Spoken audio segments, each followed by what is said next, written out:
सभी देशवासियों को नमस्कार। जैसा कि खिलाड़ियों के बारे में जो अफवाहें जो झूठ फैलाया जा रहा है, मैं उसके खंडन के लिए आप लोगों के बीच में आया हूं।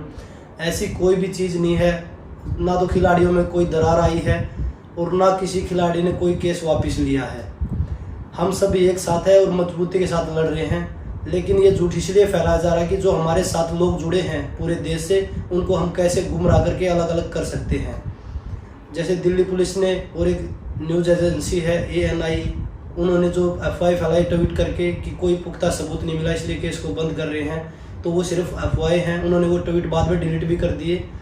तो आप ऐसी चीज़ों से सावधान रहे, क्योंकि मीडिया हमारे बारे में खूब नेगेटिव दिखा रहा है कि भाई खिलाड़ी वापस चले गए हैं, इन खिलाड़ियों ने जॉब ज्वाइन कर लिया है या कुछ कर लिया है। ऐसा कुछ भी नहीं है। अगर हमारे इस आंदोलन के बीच में अगर जॉब कोई बाधा डालेगी तो हम जॉब छोड़ने के लिए भी तैयार हैं, क्योंकि हमने अपना सब कुछ दांव पे लगा के हम ये लड़ाई लड़ रहे हैं। क्योंकि ये लड़ाई बहन बेटियों की इज्जत और मान सम्मान की लड़ाई है। तो हम देश की बेटियों को जब तक न्याय नहीं मिल जाता तब तक इस लड़ाई में लड़ते रहेंगे। सभी देशवासियों को नमस्कार। जैसा कि खिलाड़ियों के बारे में जो अफवाहें जो झूठ फैलाया जा रहा है, मैं उसके खंडन के लिए आप लोगों के बीच में आया हूँ। ऐसी कोई भी चीज़ नहीं है, ना तो खिलाड़ियों में कोई दरार आई है और ना किसी खिलाड़ी ने कोई केस वापस लिया है।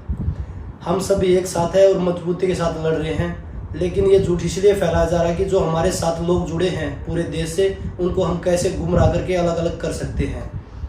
जैसे दिल्ली पुलिस ने और एक न्यूज़ एजेंसी है ANI, उन्होंने जो अफवाह फैलाई ट्वीट करके कि कोई पुख्ता सबूत नहीं मिला इसलिए केस को बंद कर रहे हैं, तो वो सिर्फ अफवाहें हैं। उन्होंने वो ट्वीट बाद में डिलीट भी कर दिए।